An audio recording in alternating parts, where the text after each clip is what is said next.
that Steph Houghton's got her hands on that trophy. Second season running that she's done so in the colours of Manchester City. Oh, lovely footwork there from Weir! A special goal in a special game from Caroline Weir. That is world class. That is outstanding. A worldie from Weir. Hello and welcome back to MCW Fancast. I'm Emma, thanks for listening. This week we're joined by Dave from the OSC as we discuss recent results and all the latest news coming out of the club. Dave, how are you? You okay? I am absolutely buzzing still after last night. Yeah, it's been a good day, hasn't it? I certainly woke up a little, even though we're recording on a Friday, I certainly woke up a little bit chirpier than usual. Yeah, it was great. The atmosphere was brilliant. Everyone was up for it. It was a proper semi-final. It was great. It's been a quick turnover in games in recent weeks. Arsenal in the WSL, Nottingham Forest in the fourth round of the FA Cup, Tottenham in Thursday night's Conti Cup Semi-Final. It's fair to say it's been a bit of a merry-go-round of domestic games. But with attention now returning to Sunday and a huge league clash against Chelsea and an opportunity to close the gap on the table standings, to keep that pressure on around the teams around us. Speaking to the media on Friday, Gareth Taylor said the next two games will be season defining and we need to make sure we're giving ourselves the best opportunity to go and still be in a good position. I think that's pretty fair. Yeah, definitely it is. Yeah, seeing that it's Chelsea, then the derby at home straight after that. The derby's a big game anyway, but this season, we're so close. If we can get something at Chelsea and go into the derby, that'd be brilliant. Probably after that, you'd look at the fixtures after that, and the way we've been playing, you'd fancy us to win the majority of them if we play like we have been playing in the last few weeks. So these two fixtures now could, like Gareth says, define it, because they could point the way, keep them close. It's a big game tomorrow with United at Arsenal as well, because it's all a bit tight. So it's a big weekend all round, really, I'd say, with those two fixtures. But we last spoke before the Arsenal game, and we said that we had this spell of games coming up, and the one thing that's changed really is that Gareth's been able to pick from a full squad and rotate, and I think we've seen that in the last since the games you talked about there, Arsenal, Forest, and last night, the rotation and be able to rest players and rotate them for certain games, it's starting to bear fruit, and you're seeing the team fresher for these big games, and that's what you need because they're coming thick and fast now. Having players available to us, such as like Ellie Roebuck coming back in the squad, having made a return. Chloe Kelly, again, not looking that far off either. Gareth Taylor, like you said, he's certainly got that depth available to him, and it's good to have those players fighting for places as well. And new signing as well, Julie Batstead in there too. Exactly, and you've got Lucy coming back. Steph's played a few games. I know she didn't play last night, but Steph coming back. I noticed Steph was still giving the team talk last night on the pitch when they all got in the huddle, so she's certainly still there and around about. And Lucy's, I thought, going back to the Arsenal game, I thought it was an outstanding team performance to go toe-to-toe with the team that was top of the league. And let's face it, what were we, 2 minutes away from beating them, and deservedly so. I thought we played really well. I thought Lucy was excellent that night. I thought she took a couple of games, obviously, to get back into a full stride because she's been out for, half the season. She came back at Brighton, you could see, but I thought against Arsenal, that was Lucy Bronze getting back towards her best, and we've seen it again in the game since. So such an important player. And it's just, like you say, Blackstad coming in as well. And also, I think people like Lasada and Engeldahl now are settling into the team and the squad, and they've been playing well. And yet last night, neither of those played. And that's what I'm talking about with rotation. He's actually got some choices to make now, which, earlier in the season, it was ridiculous because he had to just, Jill Scott at centre half, and, you know what it was like. He didn't really have a choice, did he, half the time? The team picked itself. So, it must be nice for Gareth to have that choice now, and it's starting to bear a little bit of fruit. But having said that, obviously, it's a very tough game on Sunday because away to Chelsea, I still pretty much can. I know Arsenal are top of the league, and deservedly so, but I consider Chelsea away to be the toughest game of the season. It's such an hard place to go and get a result. We've done it before, we've got results there, but we've really had to play well, and your defence needs to be top notch to get something at Chelsea because their attack is just awesome, and you just can't make mistakes against them. the attack that they've got, Chelsea, it's just such a hard place to go and get something, but we've done it before. But it starts from the back for me on Sunday. It's the defence have got to be top notch, because you just can't make a mistake against them. Speaking of defence, though, I mean, Ruby Mace obviously dropped into centre back again last night. I thought she played really well. I think there were times where she needed that little bit of guidance. I think she was, Lucy was kind of dictating to her a little bit where she wanted the ball. I think at times Lucy was getting a little bit frustrated, but she's having those opportunities now to show us what she can do. And I think it was really pleasing, and you can take a lot of confidence away from that. Yeah, she looks, I mean, you've got to remember, she's a very young player, but to have someone like Lucy alongside us, it can only be good, surely. And, I noticed that myself, actually, on the last night. She was talking to her a lot, wasn't she? And I suppose, if she's not doing what she wants her to do, there might be a little bit of frustration creeps in. But I'm sure that'll, you've got to remember they've not played together much, have they, as well? So that'll come naturally, and probably in training they'll be working on developing relationships so they know where each other are and things like that. But for such a young player, I know the Arsenal fans I spoke to when we went there earlier in the season were gutted that they'd let Ruby go, because they saw her as a real prospect. She'd had the loan at Birmingham, I believe, and done really well there. And I think if you speak to Craig at Birmingham, he speaks quite highly of her from last season. But I know the Arsenal fans were really hoping she was going to be one for the future for them, so rated very highly. And when she's played for us, I've been really impressed with her. I think she's fitted in and played really well for someone so young and a new player as well. So yeah, and last night was good. I didn't, I didn't see anything that worried me at all. Like a cool character really on the ball, and quite confident for such a young player. Controlled as well, and good distribution, and it's definitely got the makings and potentials to be a really, really good player. And seems to be quite a powerful player as well. Into the she seems to have a good engine on her, and she's just quite sturdy, which I think you need to be as a defender, don't you? You need to, you need to stand up to people and stuff. So yeah, I'm really impressed with her. I think she's a good buy. Yeah, and how much, obviously, on recent results, how much confidence can the squad obviously take away from that? And they're going to need to use that really heading into these games as well. Confidence is a big thing, and we've slowly built a good run together now. After just not being able to get going in the first half of the season for a number of reasons. I think it started before Christmas, and then it's carried on after Christmas. Which, as we said last time, it's the sort of thing that happened last season, wasn't it? We had a great run at the same sort of time last year and went on, and didn't lose another game. Just keep it. If we could keep it going, it'd be brilliant, especially for these next two games. I think the derby, I don't think you need to motivate the team at all, because I think Chelsea away and a derby at home, they motivate themselves for those sort of games. The games you want to play and the games you want to win, big games, against teams that are near you at the top of the league. That's what you want. I think we've done well to because a lot of people wrote us off earlier in the season to we're not going to be in it at all this season, in terms of like finishing in the top 3 or 4. But this league, if you put a run together like we've done, suddenly you're back in. And we've certainly always said that we always still had the cups to focus on, and I think that's helped. So yeah, suddenly we've gone from are we going to get out the Conti Cup group a few weeks ago? That's how fast it's happened. We're now in the final. Yeah, it's a turnaround. Turnaround's just been unbelievable, really, when you think, off the back of last year and kind of where we're at, and things were looking a little bit dire in terms of being able to string the results together. And now, the turnaround and the difference in the squad and the mentality, and getting those results, building that confidence and building some form, and now it seems we've got something to play for, something to look forward to. And the morale's high, it's high amongst the fans, it's high in the team, and there's just so many positives, and it just really makes the difference, doesn't it?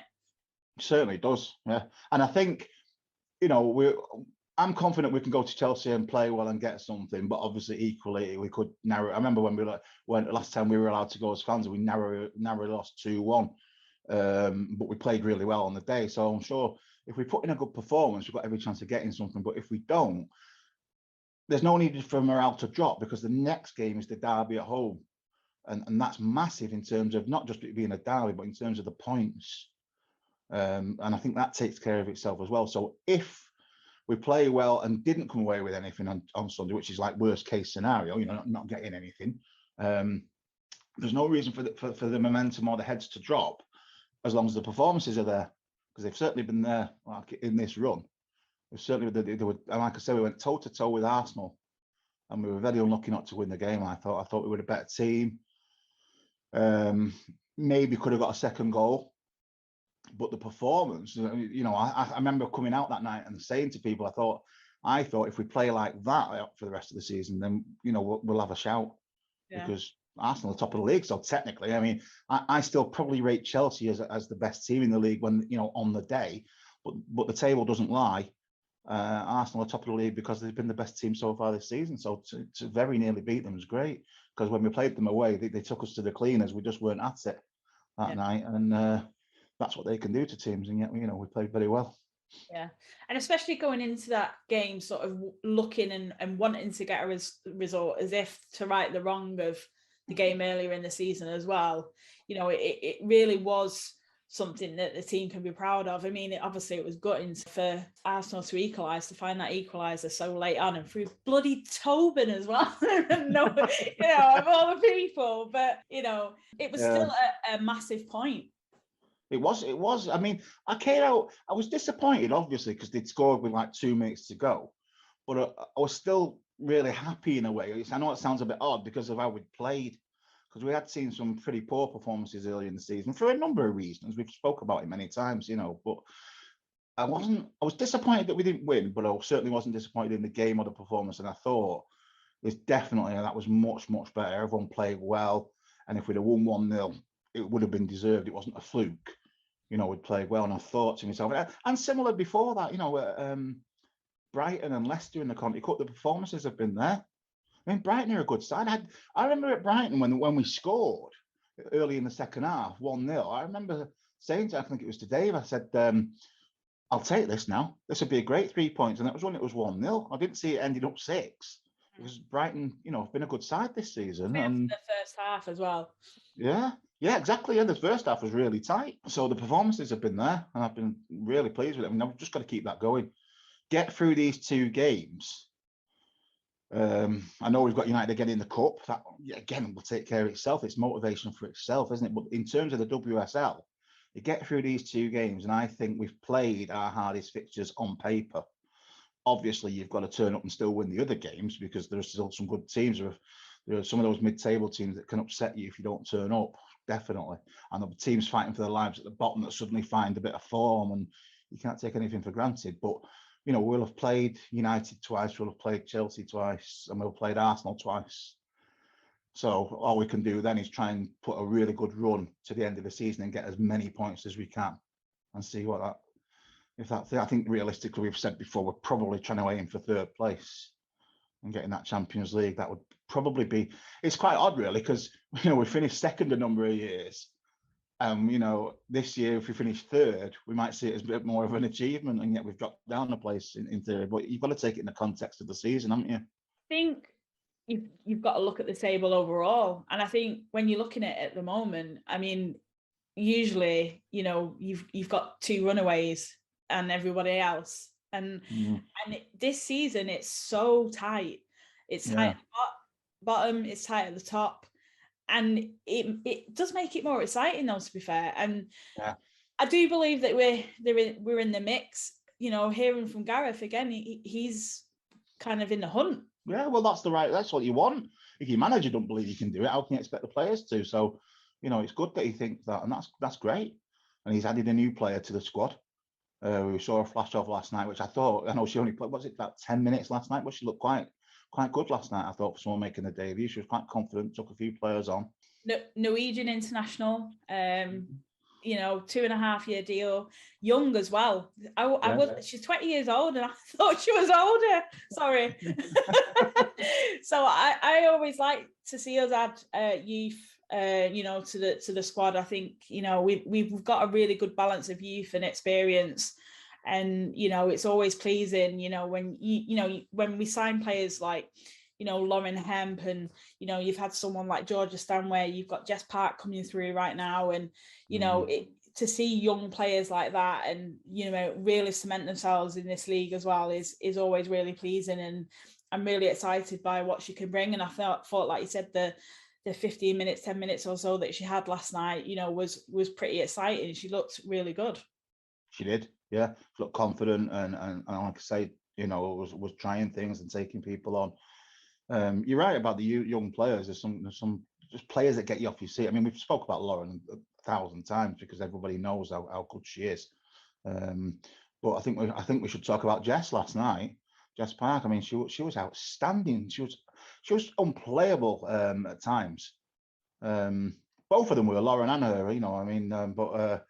I mean, the way she took her goal, her assist. She was just brilliant, and she's been like that for a number of games.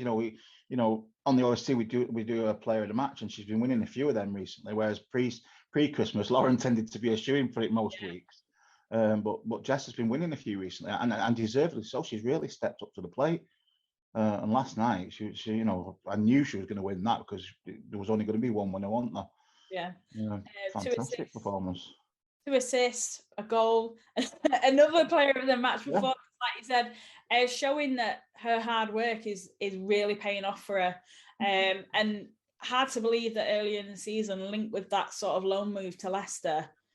But I was talking to Luke, the Leicester fan, and I think that had been agreed almost at the start of the season, but then we got that horrific injury crisis, and she ended up staying because I think they were looking at a similar situation maybe to what they did with Esme at Everton, where a year in the WSL playing every week, whereas she might not have played every week at City maybe in this situation. But I'm not sure the ins and outs of if it was definitely agreed, but it was definitely in the pipeline, as you said.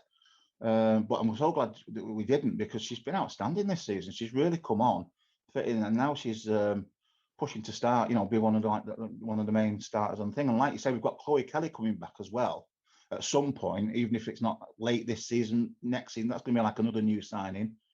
And it's all options, and it's keeping the team fresh, and they can all bounce off each other, and these are quality. I mean, Chloe Kelly was outstanding last season. People mustn't forget how good Chloe was. She was the player of the year for the OSC and stuff, and rightly so, because she was brilliant.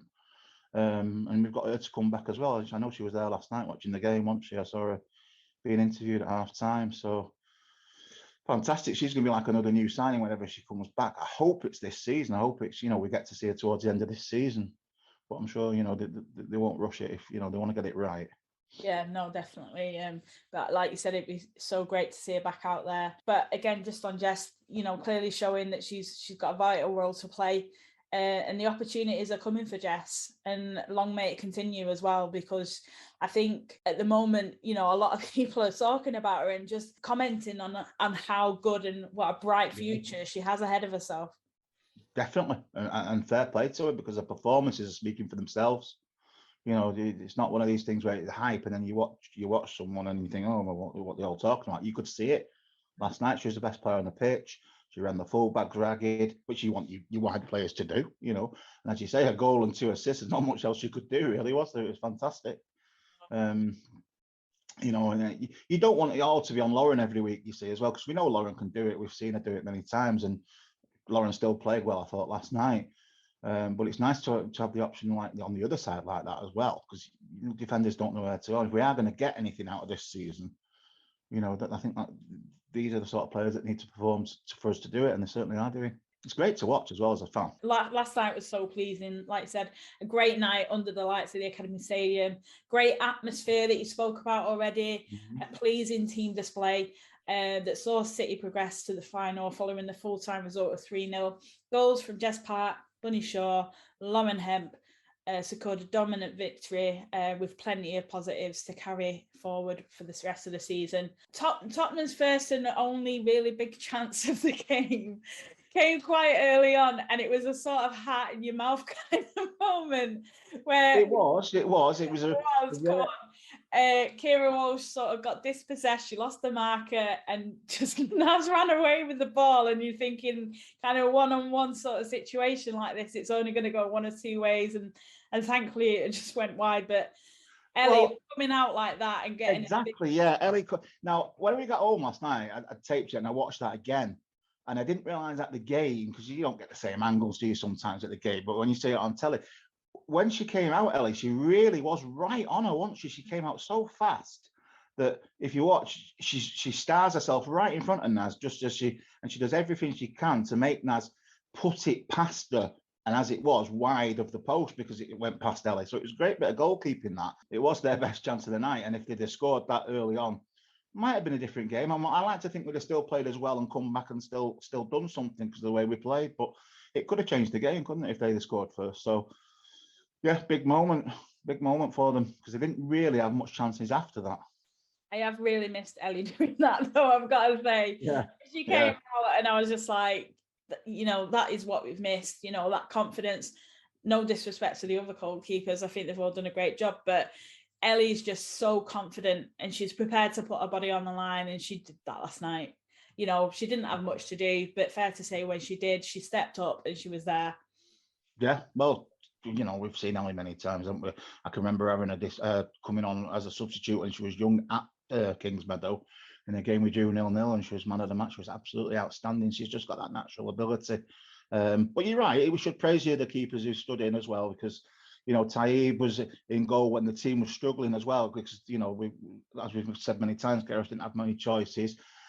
And then just like everyone else, she got an injury as well. And young Kiara Keating did brilliantly in the game she played. For someone so young, you know, really impressed with her and her confidence. And looking at the future going forward, if we can develop Kiara, and we've got Ellie and Kiara as our two goalkeepers, I don't think we've got much to worry about there, because I think they both look really good, confident young keepers, and it's fantastic. Well, we know Ellie is, but Kiara really well, and Kiara played in that game we spoke about against Arsenal as well, and played very well. Yeah. So yeah, fantastic. Yes, so an all-round fantastic display from the team.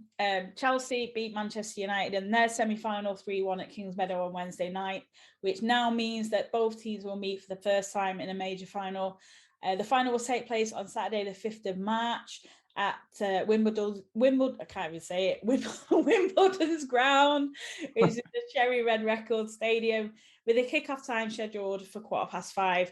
This will be City's 5th Conti Cup final in 8 seasons. I mean, that's not a bad return. It's not, is it? It's not at all. I mean, Izzy Christensen was there last night. We had a quick word with her, and obviously she scored the winner in our first one in our very first year as a professional team. So we've got a great record and a great history in this cup.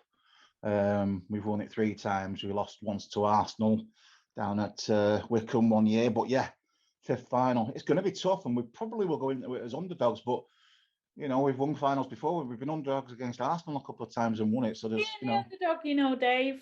Yeah, I think the underdog. Yeah, in some ways it's good, isn't it? In some ways it takes a lot of pressure off you, because you think, well, you know, we've got nothing to lose. We'll go for this, and we know we beat Chelsea. We know we can beat Chelsea in a one-off game. We have done it a number of times. We've won at Kingsmeadow with, you know, with really good, resolute performances. If we've got the personnel and everybody's fit, we can do it. Definitely. So I can't wait. I mean, I love a cup final. It'll be great. We'll get one of the ends, get all City fans together, and all the Chelsea fans will be at their end, and it'll be, you know, it'll be a great occasion. It's just a shame it's only 2 miles away from their ground and about 200 odd for us. But yeah, it is a bit, isn't it? Oh man, but it's already setting up to be, like you say, a fantastic showpiece game. But first things first, just a small matter of Sunday's league clash. How are you feeling heading into that game now, off of the back of recent results? Well, yeah, I'm confident because of the way, as you say, the way we've played, and recent results give us a lot of confidence. So I'm a lot happier than I would have been if you were talking to me 2 months ago. We were going to Chelsea, but obviously I do think it's, you know, look at the fixtures. I still think of it as the hardest fixture. I'm not doing Arsenal a disservice there, because they're rightfully top of the league, and they give us a good hiding at their place this season. So I'm, you know, any Arsenal fans listening, I'm not doing them a disservice at all. But I do think, you know, historically, I think of Chelsea at Kingsmeadow as a very tough fixture. So yeah, I'm confident that we're doing well enough to go there and get something, as long as we play the way we've been playing, and I think we can do that. But it is a tall ask, you know, a big ask, because Chelsea are such a good side. And if you make a mistake or you're not at it, they've got such good players. I watched a little bit of the other. I haven't seen much of Chelsea recently, and so they were on the other night, as you say, against some team or other.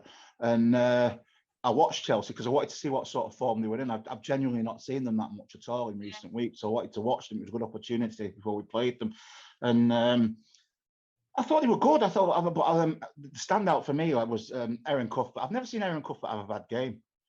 She's a fantastic player. I think she's a little bit of an unsung hero, maybe not with the Chelsea fans, but you hear a lot about Kerr and Kirby and all great players, Harder, fantastic players, no without a doubt. But Erin Cuthbert's always so impressive to me when I watch her play. She's really good, and the other night she was outstanding. And then Jessie Fleming's another one that stood out the other night when I didn't watch the whole game, but I watched a good chunk of it. And Jessie Fleming, another one. So they've got quality everywhere, Chelsea. So we're going to have to be right at it. I'm really looking forward to the game because I think it's going to be one of our tougher tests.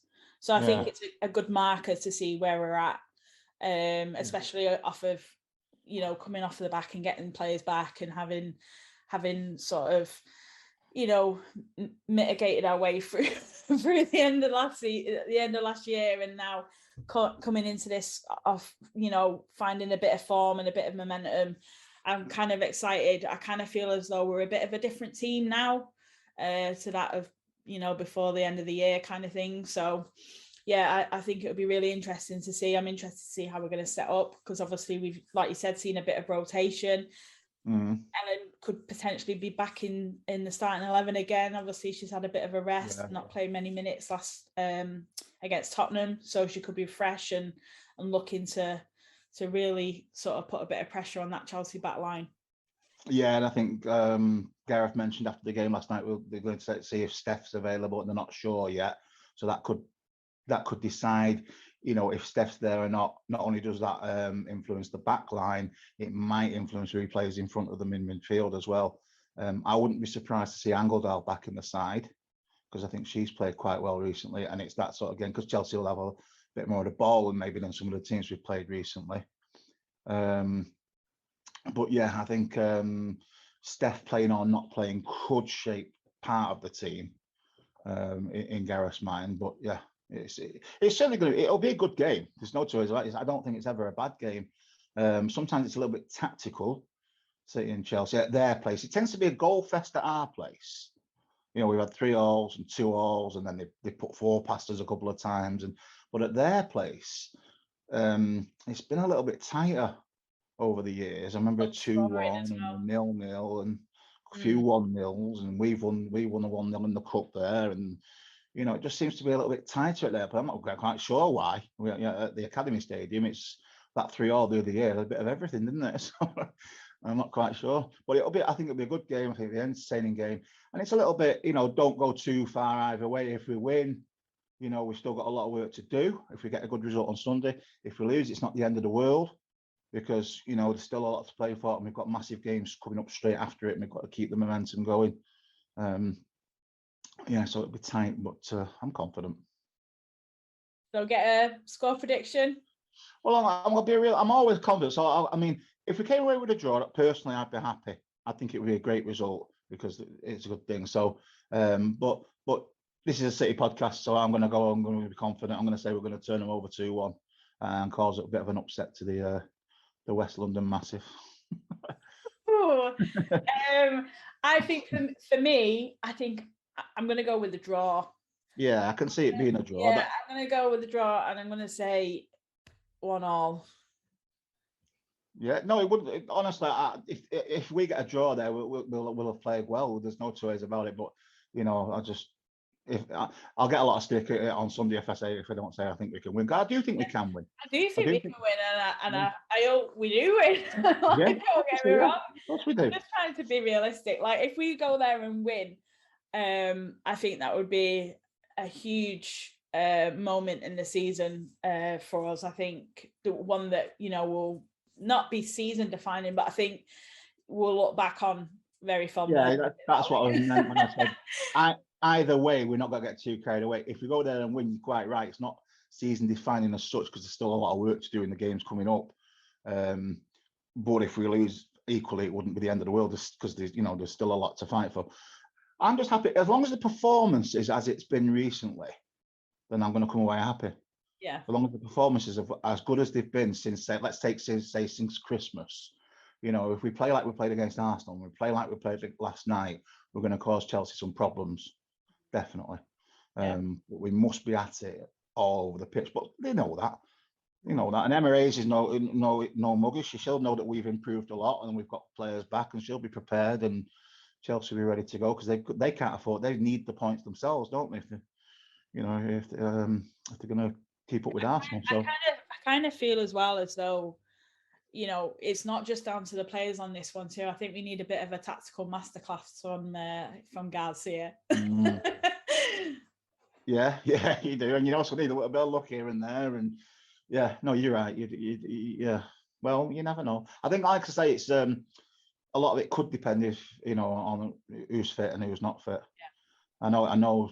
There was a little bit, we've had an extra day, haven't we, as well? Chelsea have had an extra day, to prepare, whether that affects his choice on who he starts again. Like you said, people who didn't play last night might not have played because he's playing them on Sunday. So he might say swap Bunny for Ellen if he feels that would be more appropriate. That wouldn't surprise me. But I think that's how you've got to head into it in terms of game management, just because of the quick turnaround. I mean, you factor in rest and recovery as well for these players. It's a Thursday. It's not like a Wednesday. They've not got that extra day. So that Chelsea have got. So, it's definitely, you've got to obviously play that game with that in mind. Definitely, and I think that's part of the problem earlier in the season. We didn't have that rest and option to rotate. Definitely, he didn't have that option.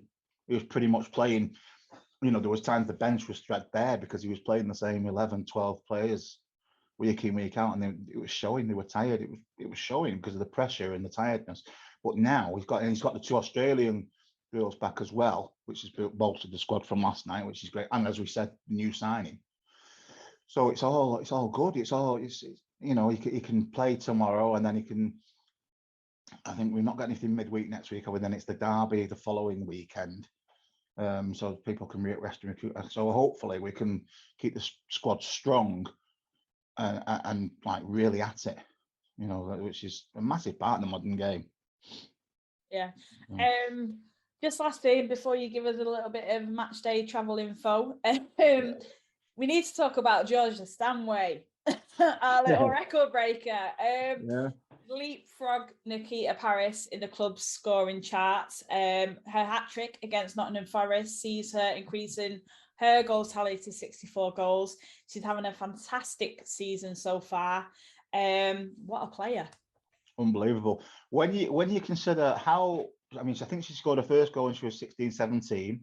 And she's been a consistent goal scorer every season since then. I know Pete put a caption up on Twitter and Facebook the other day with how she'd scored and where she scored and when she scored her goals. And when you consider that Georgia's never realistically has never played as a striker. She's played almost like number 10, and as you know, she's played at full back. She's played on the wing. It's even more impressive. I can't wait for her to play in goal. I am waiting for the day, honestly. Well, that nearly happened. That she was penciled in one day, wasn't she? Player. Yeah, exactly. Yeah, she was the one who had the when we were really threadbare. She was the one that had the goalkeeper shirt in case anything happened to the goalie, wasn't she? But it doesn't surprise any of us, that does it? But no, it makes the feat even more impressive. The goal scoring, it makes it even more impressive that she's been doing it from such a young age. She's so versatile. She's played virtually every position, and it's fantastic that she's got that record. She's quite a way ahead of anybody at the moment that's still at the club. I think Lauren's something like the next nearest has got about 30 odd. Pete would tell you. And so it's really, she's going to be there for a while, I think, because she's not finished herself and she's so young. No, she's still so young. 23 years old. Yeah. 170 appearances. Yeah. So she's going to score a lot more. She's going to score a lot more goals. And so she could well be the top goal scorer for a very long time, which is great. And it's great to see. It's great, that she's been with us for so long and developed as a player and just got better and better. And she's got some shot on her, I know that. Yeah. I remember I think Ellie was given there was a really good question actually. Ellie was given a half-time talk at one of the games just recently, and somebody asked who's got the hardest shot, who's, you know, when you shot stopping, who's got the hardest shot, and she thought about it and she said Georgia, and no one was surprised. No one was surprised at all. Like, it made perfect sense. There's a couple of Spurs defenders would agree with you after last night. There's a couple of them took them in the. I think one took it on the side and one almost in the face. Yeah, it's a great record. Yeah, a great record, great club record, and you know, one of those players that's just got so much more to give as well. Yeah, brilliant. It's amazing that she's so young and got it already, the record. Brilliant. Congrats, Georgia. So, Dave, you've got some match day information for fans making the trip to Chelsea on Sunday. Yeah, I have. It's most of us will probably have been there before, but I'll read it out anyway. Kings Meadow Stadium, Jack Goodchild Way, Kingston upon Thames, London, and your sat-nav code KT1 3PB. That's KT1 3PB. Obviously, it's a 12:30 kickoff, so set off nice and early. Go, you know, as early as you can, depending on how many times you want to stop on the way and things like that. Give yourself plenty of time. With it being a Sunday morning, hopefully the traffic will be kind to us. A couple of other things I'll say. The tickets are digital print at home tickets for Chelsea nowadays. So if you go on their website, you can still buy for Sunday, but it's a digital print at home ticket. You must, and it says on the website, you must take it with you on the day, because they don't have the facility there to issue any duplicates. So please make sure you've got your tickets with you before you set off. Print them at home and make sure you've got them with you, because it's in red on their website. So it might be, you know, they just don't produce the tickets, obviously, because it is their ground sort of now, isn't it? They own the ground. It used to be Wimbledon's, didn't it? But they've gone back to Foul Lane, and Chelsea now own Kings Meadow. So, but they say they haven't got the facilities to print off duplicates. So please make sure you got your tickets. Now the City fans we're mostly gathered in the North Stand, which is the one we usually have when, you know, you've been yourself, Emma, you know, behind the goal. In the corner sort of thing. It's unreserved seats, so you can just get a ticket for that stand, and then if you want to come and sit with us, that's where we'll be, making as much noise as we possibly can. So that's a North Stand. Tickets are £10 and £2 concessions on Chelsea's website at the moment.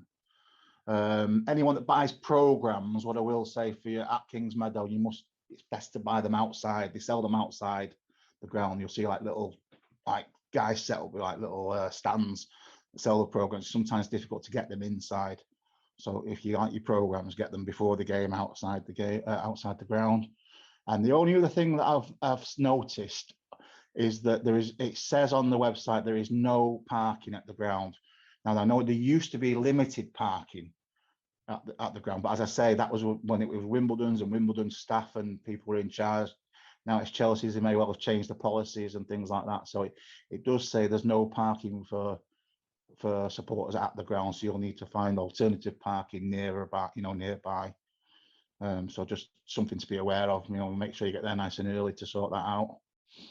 That's all we need. But if anyone needs any more advice or help, if they DM us, you know, the OSC on Twitter, I would certainly. I'll try and answer it, and if not, I'll try and find out the answer for you if anyone needs to know anything. Thanks, Dave, for that. Yeah, you're welcome. Is it on the BBC on Sunday as well? I think it isn't it? I think it's on. Yeah, it's on BBC 2. Yeah, good. So anyone that can't make it, there you go. Tune in. I think the Grafton are showing it. I think it's on BBC 2. Yes, it is on BBC 2. I'm pretty sure. Yeah, pretty sure it is.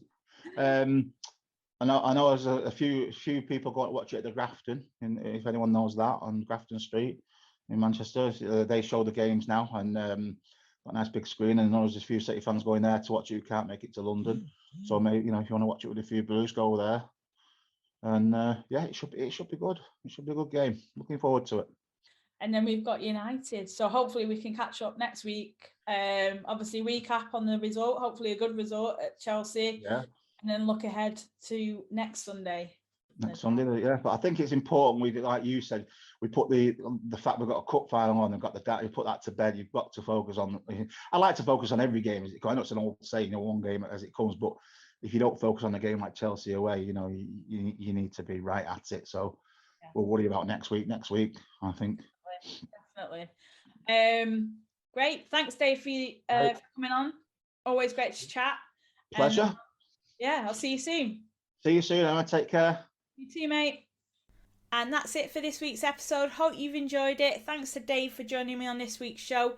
We'll be back next week. If you are travelling down to Kings Meadow on Sunday, have a safe journey.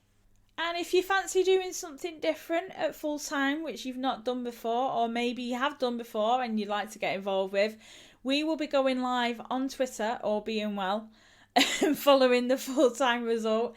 Looking about maybe between 3:30 and 4 o'clock. Going live on Twitter Spaces, which is something we haven't done before.